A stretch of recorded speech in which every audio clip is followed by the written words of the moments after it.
सुप्रभातम छात्रा। आज शिक्षक दिवस के शुभ अवसर पर महाकवि कालिदास को हम लोग याद कर रहे हैं, उनका आशीर्वाद प्राप्त कर लेते हैं। महाकवि कालिदास साहित्य जगत में जैसा उनका योगदान रहा, कुछ भी कहें तो कम ही पड़ता है। जर्मन कवि गेटे ने कहा कि उनके सारे शेक्सपियर के सारे नाटकों को यदि एक तुला पर रखा जाए और महाकवि कालिदास के एक नाटक सिर्फ अभिज्ञान शाकुंतलम को रखा जाए तो वो भी उसका पलड़ा भारी ही पड़ेगा। तो अब सभी जितने विद्वान हैं कहते हैं कि भारत में रहने वाले प्रत्येक छात्र को महाकवि कालिदास का ये नाटक, उनके काव्य थोड़ा ज़रूर पढ़ना चाहिए। ये हमारी संस्कृति को, हमारी मानवीय गुणों को बाहर आने में बहुत ही मदद करते हैं। संस्कृति को जानना हो, मानव धर्म को जानना हो, प्रकृति को जानना हो, तो ये सारे ग्रंथ उनके बहुत ही मन को भाते हैं। इनके ग्रंथों में महाकाव्य की बात करें तो रघुवंशम तो बहुत ही प्रसिद्ध है, कुमार संभवम, साथ ही यदि गीति काव्य की बात करें तो मेघदूतम को नहीं भूला जा सकता। संस्कृत साहित्य उनके बिना अधूरा है। साथ ही अब नाटक की बात करें, क्योंकि हमें तो पढ़ना है अभी अभिज्ञान शाकुंतलम को, तो ये ऐसा नाटक है जिसमें हमें आज भी उतना ही प्रासंगिक लगता है जितना पहले उस समय रहा होगा। किस तरह से इसमें घटनाओं को, जैसे अब शकुंतला का प्रारंभ जब होता है प्रथम अंक में, तो वो कितनी उसकी सुंदरता का वर्णन और ये सब है, लेकिन गांधर्व विवाह करने की वजह से बाद में कितनी समस्याएं आई। जैसे दुष्यंत भूल जाते हैं, कोई प्रमाण नहीं रहने की वजह से। दुर्वासा का श्राप है उसमें, उसको डाला है उन्होंने। लेकिन ये वास्तव में ये कहानी महाभारत के शकुंतलोपाख्यान से लिया गया है, और जो हम लोग को पढ़ना है वो विज्ञान शाकुंतलम का 7वां अंक का थोड़ा एक भाग है, वो पढ़ना है। विज्ञान शाकुंतलम में जो शकुंतला और दुष्यंत का जो पुत्र है भरत, जिसके नाम से ही कहा जाता है कि ये हमारा जो देश है भारतवर्ष रखा गया, क्योंकि वो ऐसा राजा बना कि सबका भरण पोषण करने वाला और बहुत ही निडर, जिसका एक बचपन में नाम रखा गया सर्वदमन। उसकी बचपन की एक घटना आप सभी जानते होंगे, जब वो कहते हैं कि शेर के बच्चे के साथ खेलता था और उसके मुंह को खोलकर उसके दांतों को गिनता था। तो ये कहानी बड़ी प्रसिद्ध है, बच्चों को सुनाई जाती है। ऐसा नहीं कि बचपन ऐसा हो कि बस डरा हुआ हो, सहमा हुआ हो, एक चूहे को देख के भी बच्चे डर जाते हैं, ऐसा नहीं। तो वो ऐसा निडर बालक जो बाद में एक बहुत बड़ा सम्राट बना, पूरे भारतवर्ष का और पूरे विश्व का यूं कहें उसका उसमें रहा। तो आज हम लोग बहुत ही अच्छा एक भाग पढ़ने वाले, थोड़ा परिचय दिया हमने, आइए अब उसको पढ़ेंगे। पंचमः पाठः वीरः सर्वदमनः। सर्वदमनः कीदृशः? वीरः। सर्वदमन वीर है। और ये जब दुष्यंत देवासुर संग्राम में विजय प्राप्त करने के बाद लौट रहे हैं, तब उन्हें यह बालक दिखाई देता है।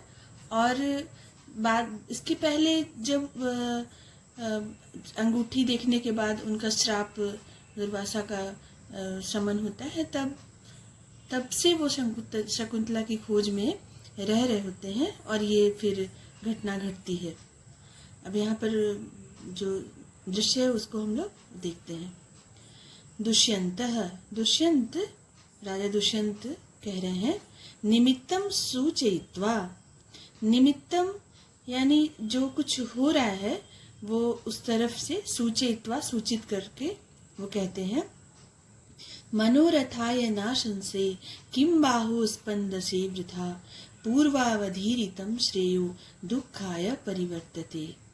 इस श्लोक में उन्होंने कहा कि स्पंदन, उनका जो बाहु है, बाहु स्पंद से वृथा, स्पंदन यानी स्फुरन, जो फड़कना होता है, ये पहले भी उनका हुआ था जब वो आश्रम में शकुंतला से मिलने वाले थे, तो अभी फिर से हो रहा है कि बाहु, उनका जो भुजाएं स्पंदन कर रही हैं, तो वो कहते हैं कि मनोरथाय, मनोरथ के न आसन से, मनोरथ पूर्ति करने की आशा नहीं है, न आसन से।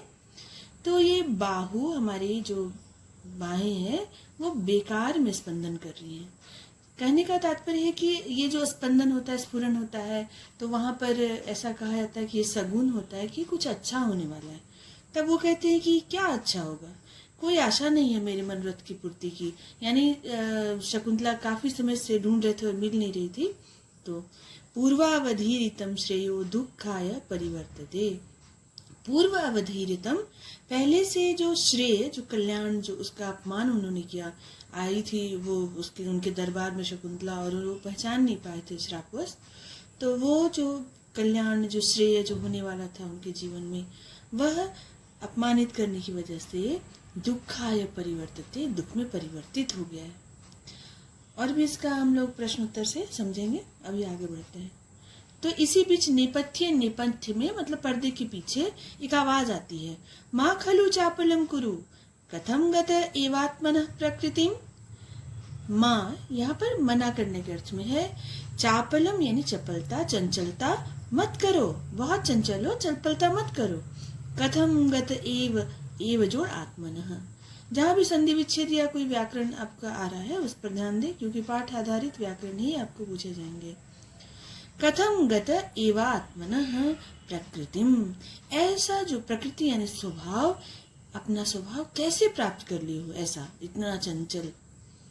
तो दुष्यंत कर्णम दत्वा, कान देकर, एक से सुन रहे, ध्यान देकर, कि अभूमिरियम अविनयस्य, यहाँ संधि है, अभूमि जोड़ इयम जोड़ अविनयस्य। अविनयस्य यानी जहाँ पर विनम्रता का ये भूमि है, ये स्थान है, तो यह जो अविनय का स्थान नहीं है, अभूमि यानी नहीं है। कोनु खलवेश निषिध्यते, खलु जोड़ ऐसा, तो यह कौन निषिद्ध, मतलब मना किया जा रहा है, किसको मना किया जा रहा है कि ऐसा मत करो। ये तो यहाँ पर सब बहुत अनुशासित रहते होंगे, ये आश्रम है। तो शब्दानुसारेण अवलोक्य सविस्मयम, जहाँ से आवाज आ रही थी उस शब्द के अनुसार उधर ही देखकर, और सविस्मयम, विस्मयेन सहित, विस्मय से, आई कोनु खल्वयम अनुबध्यमानस तपस्विनीभ्याम अबाल सत्वो बालः। तो उन्होंने देखा कि कोनु खलु अयम, कौन है यह, खलु जोड़ अयम, यह कौन है। खलु शब्द जो निपात है वो निश्चित को बोध कराने के लिए आ रहा है, बार बार यहाँ भी आया और आगे भी यहाँ भी आया था। अनुबध्यमानः जोड़ तपस्विनीभ्याम, दो तपस्विनियों के द्वारा पकड़ा हुआ यह अबाल सत्वो बालः, ऐसा बच्चा जिसका अबाल यानी बच्चे की तरह, जिसका जो बल है वो बच्चे की तरह नहीं है, ऐसा बड़े की तरह है, ऐसा बच्चा उन्होंने देखा। कौन है यह, कौन खलु है। तो कर क्या रहा था जो उन्हें आश्चर्य हुआ। तो अर्ध पीत स्तनम मातु राम अर्ध क्लिष्ट केसरम प्रक्रीडितुम सिंह शिशुम बलात्कारेण कर्षति। कहते हैं कि वो कर क्या रहा था कि अर्ध पीत स्तनम मातु, माता का आधा ही दूध पिया है वह सिंह शिशु, सिंह शिशु को, सिंह शिशु कीदृशम, तो आमर्द क्लिष्ट केसरम, उसको सिंहनी की गोद से खींचा तो उसके सर का बाल जो है वो बिखरा हुआ है, आमर्द क्लिष्ट केसरम। और प्रक्रीडितुम, खेलने के लिए जबरदस्ती उसको खींच रहा है, ऐसा बच्चा उन्होंने देखा। कि बच्चा सिंहनी की गोद में छोटा सिंह जो बाल शिशु है, सिंह शिशु, वो दूध पी रहा है और उसको खींचा। एक सामान्य व्यक्ति भी जो माँ होगी उसको छोड़ेगी नहीं, ये तो सिंहनी थी, फिर भी ये खींच रहा है। और खींचने के बाद कहता है बालक जिम्ब्रिस्व सिंह, वो जमा, उसको मुंह खोलने के लिए कहता है, मुंह खोल, जमाई लेना जो बोलते हैं। दंतास्ते गणेश्य, दंता जोड़ते, तुम्हारे दांत गिनूंगा, ऐसा कहता है। तो प्रथमा जो तपस्विनी है वो कहती है अविनीत, उसको डांटते हुए ऐसा संबोधन कि जो विनम्र नहीं है उसको संबोधित करे, अविनीत किम नो अपत्य निर्विशेषानि श्रत्वान विप्रकरोसी, न जोड़ अपत्य निर्विशेषानि, अपत्य यानी संतान और निर्विशेषानि निर्विशेष पूर्ण रूप से जो पुत्र की तरह जो यहाँ पर पाले जाते हैं, ऐसे प्राणियों को तुम विप्रकरोसी परेशान कर रहे हो उनको, हंत वर्धते ते संरंभ, तुम्हारा जो ये जो व्यवहार बहुत परेशान करने वाला बढ़ रहा है। स्थाने खलु ऋषि जनेन सर्वदमन इति कृत नाम ध्येयोसी, स्थाने खलु तुम्हारे लिए ठीक ही ऋषि जन के द्वारा सर्वदमन यह नाम तुमको दिया गया है, कृत नाम ध्येय असी, तुम ठीक ही सर्वदमन यानी सबको दमित करने वाला, अपने कंट्रोल में रखने वाला, ऐसा नाम तुम्हें ठीक ही दिया गया। तो दुष्यंत कहते हैं किन्नु खलु बालेस्मिन औरस इव पुत्रे स्नेहति मे मनः, बाले जोड़ अस्मिन, इस बाल बच्चे के ऊपर, औरस इव अपने संतान की तरह, पुत्र में जैसे स्नेह होता है वैसे ही अपने पुत्र की तरह स्नेहति, मेरा मन स्नेह कर रहा है इस बच्चे पर।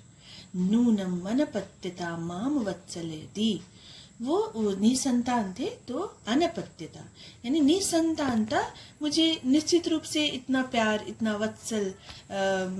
वत्सलता मेरे अंदर आ रही है निसंतान होने की वजह से। द्वितीया जो तपस्विनी है वो कहती है एषा खलु केसरिणी त्वाम लंघयिष्यति यद्यस्याः पुत्रकम न मुंचसी, वो कहती है ये जो केसरिणी ये सिंहनी है, त्वाम लंघयिष्यति तुम्हारे ऊपर चढ़ जाएगी, परेशान तुमको पकड़ेगी, यदि जोड़ अस्या यदि इसके पुत्र को नहीं छोड़ते हो, उसको समझा रही है। तो बच्चा कहता है सस्मित मुस्कुराते हुए कहता अहो बलिया खलु भीतोस्मि, और वो हंसते हुए कहता है कि हाँ बहुत वो बलशाली है और मैं डर गया, भीतः अस्मि मैं डरा। और इत्यधरम दर्शयति, यहाँ पर बच्चे का जो स्वभाव है वो दिखाया जा रहा है कि और अधरम अपने ऊँट को वो दिखाता है जैसे चिढ़ाते हुए। वत्स एनम बाल मृगेन्द्रम मुंच अपरम ते क्रीडनकम दास्यामि, तो वो जो प्रथमा तपस्विनी वो कहती है वत्स इस बाल मृगेंद्र, इस जो सिंह शिशु है, मृगेंद्र सिंह को कहते हैं और बच्चा है तो इसको मुंच छोड़ दो, अपरम दूसरा, तुम्हें ते यानी तब तुमको क्रीडनकम खिलौना, दूसरा खिलौना दूंगी। तो बच्चा कहते कुत्र देहि तत्, कहाँ है तब दो, इति हस्तम प्रसारयति, हाथ को पसारता है, दे मांगता है। द्वितीया कहती है सुव्रते न शक्य ऐसा वाचा मात्रेन विरमयितुम, वाचा मात्र बोलने मात्र से इसे यह रोका नहीं जा सकते, इसको नहीं रोक सकते। गच्छत्वम तुम जाओ, मदीये उटजे मृत्तिका मयूरस्तिष्ठति, मेरे उटज यानी कुटिया में मृत्तिका मिट्टी का मयूर तिष्ठति, मयूर जोड़ तिष्ठति मयूर है, तम अस्य उपहर, तम जोड़ अस्य जोड़ उपहर, उसको उस क्रीडनक को खिलौना को इसको इस बच्चे को दो। ये मैं समझा रही हूँ और इसका वीडियो भी बच्चों ने बनाया था, उसे भी आप देखिएगा, मैं भेजती हूँ। बालक वो बच्चा कहता है अनेनैव तावत् क्रीडिष्यामि, जब अनेन जोड़ एवं इससे ही तब तक खेलूंगा, मतलब उस बच्चे से ही। इति तापसीम विलोक्य हसति, और तापसी को देख करके हंसता है। तापसी कथयति भवतु न मामयम गणयति, और वो लोग परेशान है कि जल्दी से छोड़ दे इस सिंह शिशु को, नहीं तो शेरनी आ जाएगी। तो माम अयम यह हम लोग को गिनता नहीं है। राजानम अवलोक्य, और राजानम राजा को देखकर, ये सब अवलोक्य यहाँ लिया प्रत्यय पता है आपको। कहती है भद्रमुख, उस राजा को भद्रमुख संबोधन है, इतना अच्छा। मोचयानेन बाध्यमानम बालमृगेन्द्रम, अनेन इस बच्चे के द्वारा छुड़वा दीजिए, मुक्त कर दीजिए। क्या, तो बाध्यमानम बाल मृगेंद्रम, पकड़े हुए सिंह शिशु को आपके द्वारा मतलब छुड़वा देना दे। तो दुष्यंत कहते हैं आकार सदृशम चेष्टितम एव अस्य कथयति। आकार सदृशम चेष्टितम, जैसा इसका आकार है वैसे ही इसकी चेष्टा है, मतलब एक भव्यता है उस बच्चे में, और इसीलिए ऐसा कह रही है। आत्मगतम, मन ही मन वो कहते हैं अनेन कस्यापि कुलांकुरेण स्पृष्टस्य गात्रेषु सुखम मम एवं काम निर्वृत्तिम चेतसि तस्य कुर्यात् यस्यायमंकात् कृतिनः प्ररूढ़ः। वो कहते हैं कि किस कुल का यह अंकुर है, यानी किस कुल का यह बालक है, जिसके जब वो उसको हटाने के लिए स्पर्श करते हैं तब इनके मन में आ रहा है स्पृष्टस्य गात्रेषु सुखम ममैव, मम एवं, मेरा ऐसा, मेरे शरीर में ऐसा सुख, इसके स्पर्श के द्वारा जो ऐसा सुख महसूस हो रहा है, जब मुझे ऐसा हो रहा है तो काम निवृत्तिम चेतसी तस्य कुर्यात्, चेतसी यानी मन में निवृत्तिम आनंद, उसका कैसा होता होगा, यस्य अयम अंकात कृतिनः प्ररूढ़ः, जिसका यह कृति है, जिसकी यह संतान है, उसको कितना ही आनंद देता होगा। मेरे स्पर्श करने से मुझे इतना आनंद आ रहा है। तो और भी इसको अन्वय और प्रश्नोत्तर से समझेंगे। अभी हम लोग इस रस में डूबे हैं। बालम उपलालयन, और उस बच्चे को प्यार करते हुए वो प्रकाशम, वो कहते हैं, ये तो मन में सोच रहे थे कि कितना आनंद आ रहा है उसको स्पर्श करने से, और जिसका पुत्र है उसको कैसा लगता होगा। तो प्रश्न पूछा उन्होंने, अथ को अस्य व्यपदेशः, इसका व्यपदेश है, इसका कुल कौन सा है। तो तापसी कहती है पुरुवंशः। तब ये मन ही मन सोचते हैं, कथम एक अन्वयो मम, कथम एक अन्वय, अन्वय यानी एक ही वंश, मेरा और इसका एक ही है। प्रविश्य, और फिर वो प्रवेश कर तापसी आती है, वत्स सर्वदमन शकुंतलावण्यम प्रेक्षस्व। यहाँ पर भाषा का बहुत ही सौंदर्य देखने को मिलता है। जैसे हम कई लोग के ऐसा सुनने में आता है कि चलो अनुवाद पढ़ लेंगे, लेकिन संस्कृत का अनुवाद असंभव है यहाँ पर। कि जैसे यहाँ पर है शकुंत, यानी शकुंत पक्षी का नाम है, और लावण्यम यानी उसका सुंदरता, जो वो मिट्टी का मयूर लाती है तो कहती है कि इस पक्षी के सुंदरता को प्रेक्षस्व, देखो। लेकिन यहाँ पर एक अर्थ आ रहा है, शकुंतला शब्द मिल जा रहा है, जो कि शकुंतला की याद दिला रहा है। तो ये अनुवाद से संभव नहीं है। तो कहते पुत्र वत्स सर्वदमन शकुंतलावण्यम प्रेक्षस्व। तो ये बच्चा को लगता है तो माँ का नाम बोला गया, तो वो कहता है कुत्र वा मम अम्बा, मम अम्बा, मेरी माँ कहाँ है। तो दुष्यंत सोचते हैं आत्मगत मन ही मन, किम वा शकुंतलेत्यस्य मातुराख्या, शकुंतला इत्यस्य इति अस्य मातु जोड़ाख्या, आख्या नहीं नाम, क्या शकुंतला इसकी माता है। और ये मन में भाव में डूबने ही वाले हैं। और बालक कहता है रोचते में एषा मयूरः, मुझे यह मयूर प्रिय है, बहुत अच्छा लगता है। तो यहाँ रोचते, रुच के साथ में मुझे यहाँ चतुर्थी का प्रयोग हुआ है, ये सब भी ध्यान रखना है। इति क्रीडनकम आदत्ते, वह उस खिलौने को ले लेता है। तो आज इतना ही, बाद में इसका प्रश्न उत्तर देखेंगे। धन्यवाद।